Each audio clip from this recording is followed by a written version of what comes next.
Bienvenidos de nuevo. El Colegio Colombiano de Electrofisiología les da la bienvenida. Soy Julián Aristizabal, electrofisiólogo en Medellín. Y es un gusto para nosotros compartir con ustedes un nuevo simposio de educación dirigido, en este caso, a todas las personas que tienen que ver con electrofisiología, pero que no son electrofisiólogos. ¿Y cuál es la motivación para esta charla en el día de hoy? Bueno, el colegio tiene dentro de sus pilares tres que son muy importantes. El uno, creemos en la excelencia y el profesionalismo de lo que hacemos, sin duda, pero entendemos lo importante del trabajo en equipo. El electrofisiólogo no solamente tiene que ver en hacer una ablación o un dispositivo, sino en llevar de la mano el proceso de acompañamiento a todas las personas involucradas. La interdisciplinariedad es fundamental y la educación se convierte en algo trascendental para que los pacientes tengan los mejores desenlaces posibles. Hoy hablaremos de electrofisiología para no electrofisiólogos. Un grupo de colegas con muchísima trayectoria, con una capacidad didáctica increíble, todos son profesores, nos van a acompañar el día de hoy. Y sin más, vamos adelante. Permítanme dar la bienvenida al doctor Alexander Álvarez. Alexander trabaja en la ciudad de Bucaramanga, es un destacado investigador, es muy inquieto, pero también es una persona que tiene mucha experiencia en esto que vamos a hablar. ¿Cómo sospechar una disfunción de marcapasos? Tal vez una de las preguntas más frecuentes o las interconsultas más frecuentes que un electrofisiólogo debe afrontar. Alexander, bienvenido, gracias por tu colaboración y la pantalla es tuya. Julián, muy buen día para todos. Es bastante grato, importante compartir estos momentos especiales para todas las personas que nos están acompañando y el enfoque que se le ha dado por parte del Colegio Colombiano de Electrofisiología de electrofisiología para no electrofisiólogos, porque esto definitivamente lo ven como algo extremadamente complejo y hay muchas preguntas que se pueden generar en el día a día. Vamos a hablar de qué debo hacer si sospecho una disfunción de marcapasos. No tengo conflicto de interés para esta conferencia, escúcheme, ningún conflicto de interés para esta conferencia. Y lo primero que hacemos, o lo que hace un médico en el servicio de urgencias o en consulta externa cuando se enfrenta a un marcapasos o una radiografía de un paciente que tiene un dispositivo de estimulación cardíaca o un electrocardiograma que le ve una espiga, es el marcapaso está funcionando mal. Eso se asustan, entran en pánico, llamen al cardiólogo, llamen al electrofisiólogo porque no sabemos qué hacer. Entonces lo llaman a uno al servicio de urgencias o a un servicio de unidad de cuidados intensivos y lo miran a uno como bicho raro porque esto le genera mucha ansiedad, ¿cierto? Y esa es como la sensación que sentimos nosotros cuando nos enfrentamos a valorar o a ver un paciente o a hablar a un paciente que tiene un marcapaso. Recordemos que nuestro sistema cardiovascular tiene, en términos generales, de una manera muy esquemática, tiene un componente hemodinámico y un componente eléctrico. Nos vamos a referir en primera instancia básicamente al componente eléctrico del corazón. Básicamente recordemos o pongámonos un poquito en contexto que el marcapasos es un sistema compuesto por un generador de pulso, un electrodo que permite la estimulación a través del endocardio u otras estructuras más, pero en términos generales, la gran mayoría de los pacientes al endocardio y nos permite generar un estímulo eléctrico, una estimulación artificial que de planta o de base es antifisiológica, pero necesitamos en estos momentos hacer que el paciente estimule o retorne su frecuencia cardíaca y su ritmo cardíaco, pero estamos trabajando activamente en que esta estimulación artificial no sea tan antifisiológica. Entonces tenemos un sistema unicameral en donde tenemos un dispositivo con un cable, un electrodo que va a estimular algunas de las estructuras, en este caso un ventrículo derecho. Tenemos un sistema bicameral en el cual estimulamos la aurícula derecha, el ventrículo derecho, pero también podemos estimular ambos ventrículos o con estimulación fisiológica. Estamos implantando marcapasos sin electrodos a través de vía transfemoral, en el cual implantamos en diferentes partes del ventrículo derecho y nos permiten estimular el corazón en ausencia de electrodos. Implantamos desfibriladores, que es básicamente un marcapasos con un desfibrilador, como los que se utilizan en los servicios de urgencias, que nos permiten detectar arritmias cardíacas y darle choques eléctricos a los pacientes. También tenemos desfibriladores subcutáneos, terapia de resincronización cardíaca como manejo coadyuvante para el tratamiento de insuficiencia cardíaca, actualmente estimulación fisiológica y la estimulación epicárdica. Cualquiera de estos dispositivos son susceptibles de un mal funcionamiento o de una disfunción. Pero ¿qué es una disfunción de marcapasos? Entonces, por definición, es cualquier alteración en el funcionamiento de estos dispositivos de simulación cardíaca y alteración que puede ser esperada. Que nos vamos a observar si existe un defecto en la estimulación o de captura, un defecto en el sensado o de detección, un defecto en terapias apropiadas del dispositivo o choques o terapia antitaquicardia y que se genera complicaciones relacionadas con el mismo o sus componentes. Estos síntomas pueden generar, o esta disfunción puede generar síntomas que pueden ser importantes y que pueden ir desde síntomas tales como el síncope, el mareo, falla cardíaca o la misma muerte. Eso observamos que desde el punto de vista a nivel mundial, observamos cómo se ha incrementado el implante de dispositivos. Más de 1.500.000 dispositivos se implantan al año en el mundo, aproximadamente 250.000 desfibriladores. En Europa aproximadamente 70.000 cardiorresíncronos y en Estados Unidos casi 48.000 cardioresincronizadores. Y uno dice, bueno, pero es que todos son perfectos, no, pueden haber disfunciones de los dispositivos y en eso nos vamos a enfocar. El manejo de una disfunción de dispositivos debe ser multidisciplinario.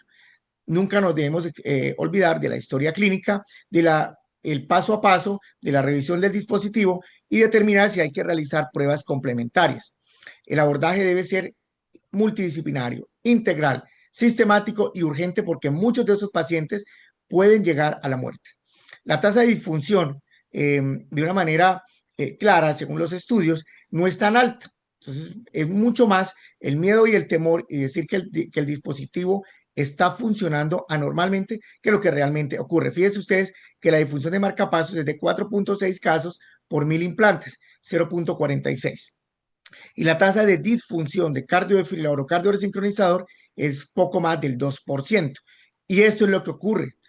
Diferentes estudios, no los vamos a detallar, pero sabemos que ya hay trabajos que nos muestran desde el año 2000 o quizás antes de que se empezaron a implantar los dispositivos, que los pacientes que ingresan a urgencias o son manejados en unidades de cuidados intensivos o incluso en consultas externas, tienen una incidencia aproximada entre el 4 y 7% de disfunción del dispositivo. ¿Qué tenemos que hacer? Nunca nos olviden, nuestros profesores clásicamente nos dicen, acuérdense de la historia clínica, los síntomas. El paciente te va a consultar por síncope, pérdida del estado de la conciencia, sensación de mareos. El paciente te va a referir palpitaciones porque puede existir algún tipo de arritmia cardíaca. Te va a consultar por disnea, el paciente se va a sentir cansado, fatigado, y aquellos pacientes que quizás vienen en manejo adecuado para falla cardíaca va a incrementar o va a tener un deterioro de su función cardiovascular y de su falla cardíaca, a pesar del manejo óptimo para la misma.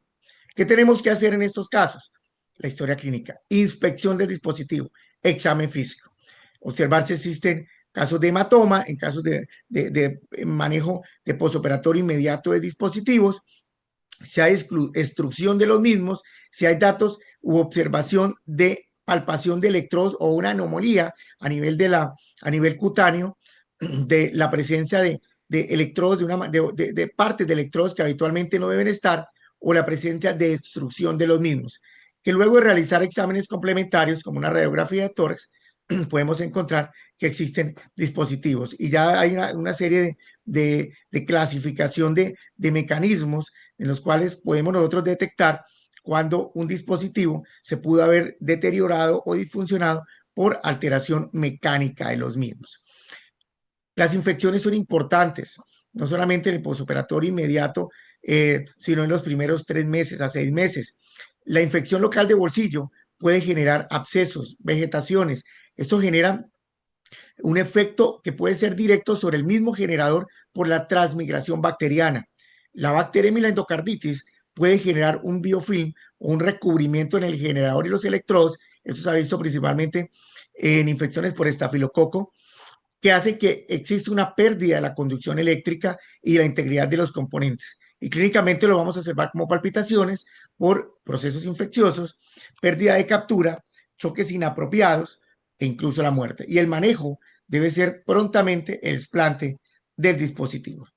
Lo otro que tenemos que hacer en estos pacientes cuando tenemos sospecha es la monitorización electrocardiográfica y de Holter para detectar lo que hemos venido hablando: defecto de sensado, defecto de captura, ausencia de estimulación y la presencia de arritmias cardíacas, porque los dispositivos nos permiten determinar este tipo de situaciones. Y esto principalmente en el periodo del postimplante inmediato o mediato. Entonces recordemos básicamente cómo el electrocardiograma puede ser útil en un paciente que tiene marcapasos y que nosotros podemos ajustar su funcionamiento a través de un reprogramador. Podemos encontrar electrocardiogramas con un ritmo sinusal inhibido, es decir, está el marcapaso, la frecuencia cardíaca del paciente está por encima de lo que lo tenemos programado y sencillamente no vemos la espiga de marcapaso. Y esta sí que es una de las causas más frecuentes de consulta de servicio de urgencias, porque si el colega, el médico, no le ve la espiga del dispositivo, ya dice que está disfuncionando. Una estimulación en ritmo de BDD, es decir, en el cual estimulamos el ventrículo, sensamos tanto ambas cámaras, el ventrículo y la aurícula, y observamos una espiga justo antes del complejo QRS. Una estimulación en modo AI, en donde estimulamos básicamente la programación de estimulación es netamente la aurícula y observamos una espiga del marcapasos justo antes de la onda P. La estimulación secuencial o estimulación en modo DDD, en el cual estimulamos tanto la aurícula como el ventrículo y observamos dos espigas, justo antes de la aurícula en la onda P y justo antes del ventrículo en la onda R. Y finalmente, la estimulación ventricular, en el cual el dispositivo emite impulsos eléctricos al ventrículo derecho indistintamente de la frecuencia del paciente, pero debemos programar para que exista una sincronía en relación al sensado. Entonces tenemos aquí, por ejemplo, un electrocardiograma con un paciente que está en fibrilación auricular y en el momento en que reduce la frecuencia cardíaca ingresa a estimular el marcapasos. Entonces nos consultan también porque hay una disfunción del marcapasos porque no siempre le ven la espiga y es importante entender este concepto. Aquí observamos un paciente que sí, por el contrario, dicen sí vemos la espiga, está funcionando bien y por el contrario no. Está programado en modo BO y observamos como el voltaje del QRS intrínseco es muy pequeño y se generan impulsos que se observan en el electrocardiograma, pero realmente son impulsos inefectivos. Entonces, paradójicamente, nos llaman aquí para decir que el paciente tiene una disfunción de marcapasos y en estos electrocardiogramas nos dicen no hay problema, vemos la espiga y efectivamente es todo lo contrario. Este es otro electrocardiograma, otra imagen.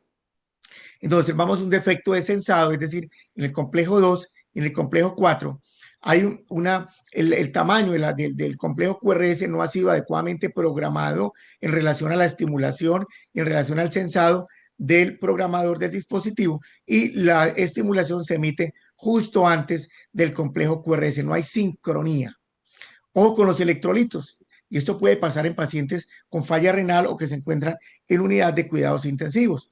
Es un caso de un paciente de 75 años que ingresó con una urgencia dialítica de una hipercalemia, portador de marcapasos, y observamos cómo encontramos espigas sueltas del dispositivo y algunas que emiten impulsos eléctricos básicamente por hipercalemia.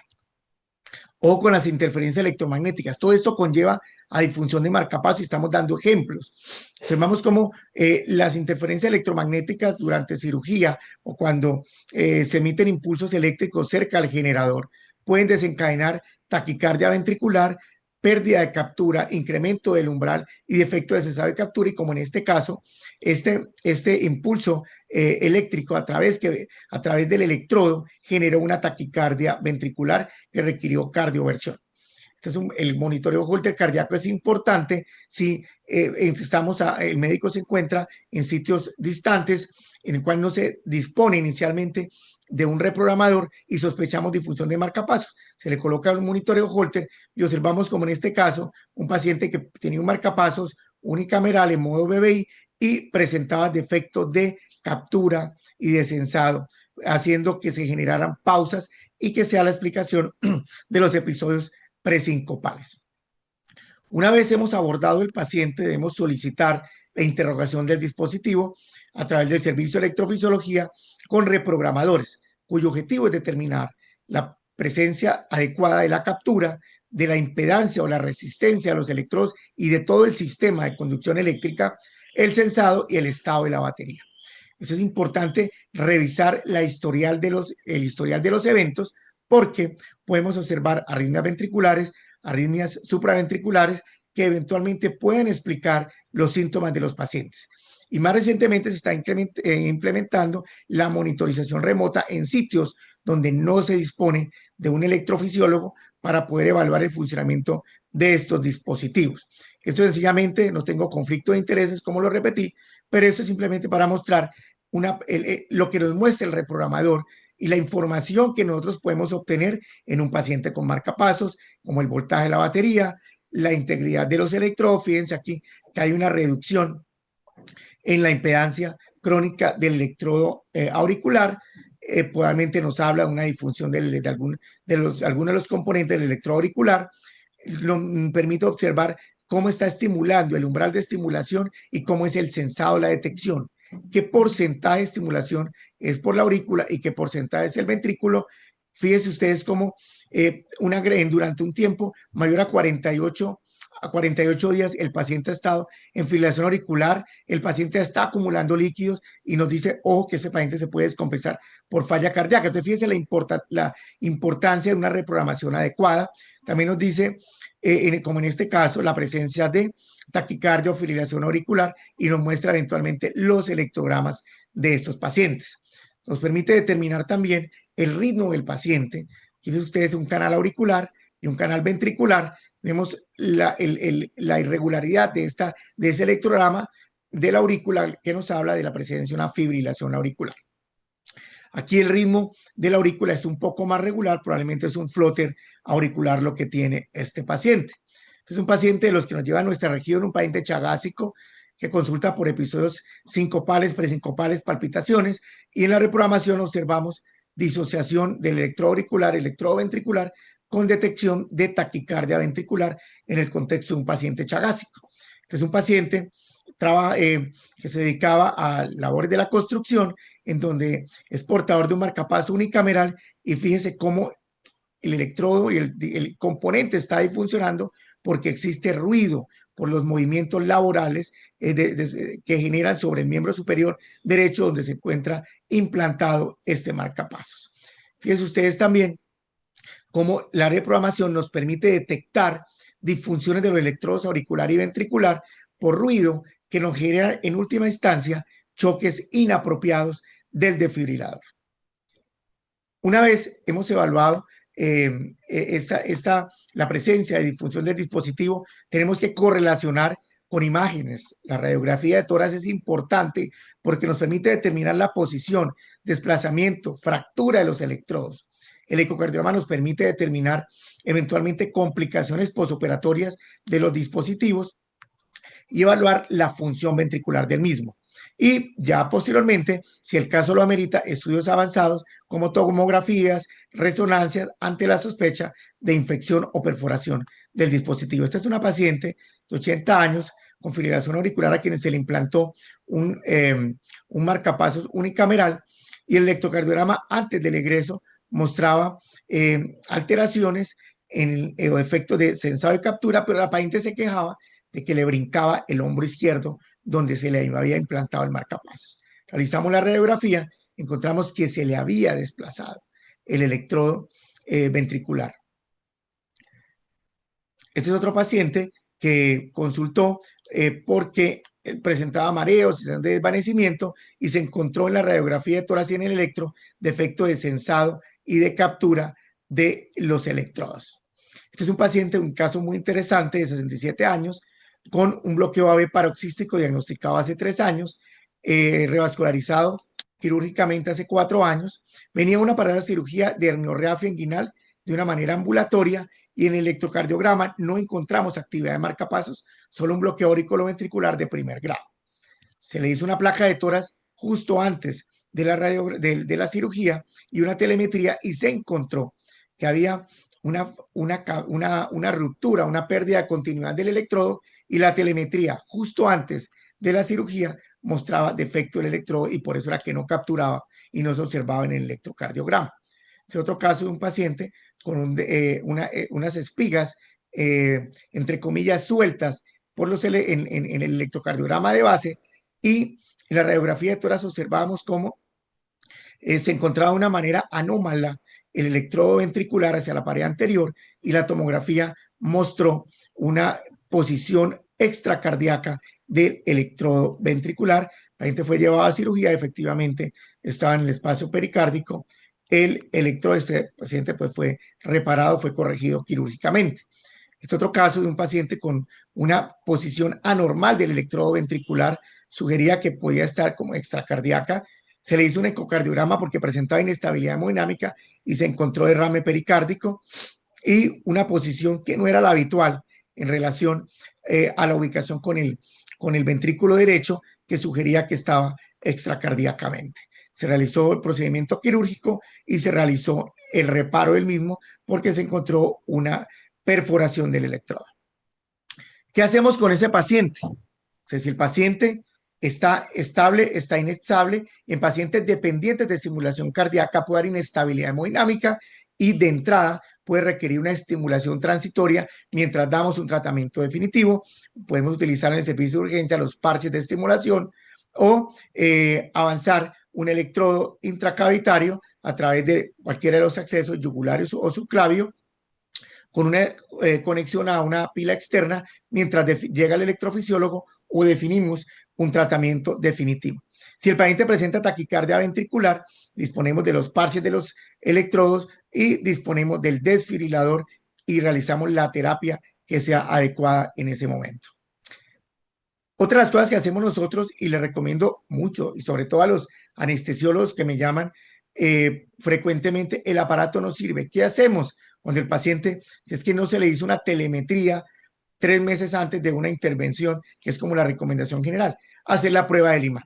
¿Qué quiere decir esto? Colocar un imán sobre el marcapaso o sobre el generador del desfibrilador, y en términos generales vamos a observar captura en modo asincrónico. La gran mayoría de los dispositivos tienen el modo de estimulación o modo de programación del imán, y observamos en el monitor que hay una modo de estimulación asincrónico en modo BBI, perdón, BOO o DOO, según cómo se encuentre programado.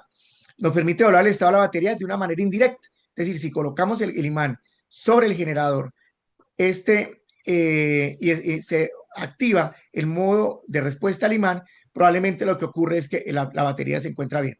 Y su utilidad depende del tipo de dispositivo. Si es un marcapasos, tiene un efecto; si es un desfibrilador, tiene otro efecto, y hay que evaluarse en el contexto clínico. Pero en términos generales, ¿qué le pasa a un marcapaso cuando le colocamos un imán? En cuanto a la estimulación, modo asincrónico, BO o DO, tenemos una inhibición de interferencia electromagnética, sobre todo en cirugía. Se aumenta la frecuencia cardíaca entre 85 a 100, dependiendo de cómo se encuentre programado. La duración del efecto es sostenido o limitado según el número de latidos. Habitualmente pueden evitar reprogramación si se requiere protección para resonancia. En algunos dispositivos puede haber un sonido o un pito audible que permite detectar que se encuentra en modo de estimulación del imán, y la respuesta es impredecible, que es una de las limitaciones si la batería está agotada o el modo de imán está deshabilitado. Todo imán sirve, cualquier imán sirve con un tamaño no tan pequeño, probablemente sirve, y colocándolo encima es útil. ¿Qué pasa cuando un paciente tiene un cardiodesfibrilador o un cardioresincronizador? Se inhibe la detección y la terapia de las arritmias.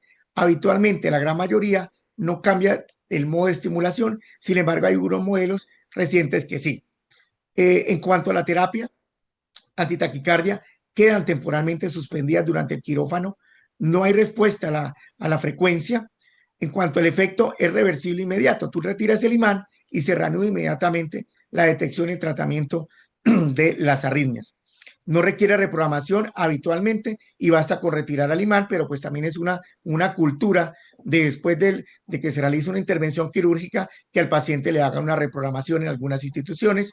En dispositivos combinados con marcapasos y desfibrilador, el imán solo afecta la desfibrilación, pero no la estimulación. Entonces, fíjense que esta es una estrategia útil.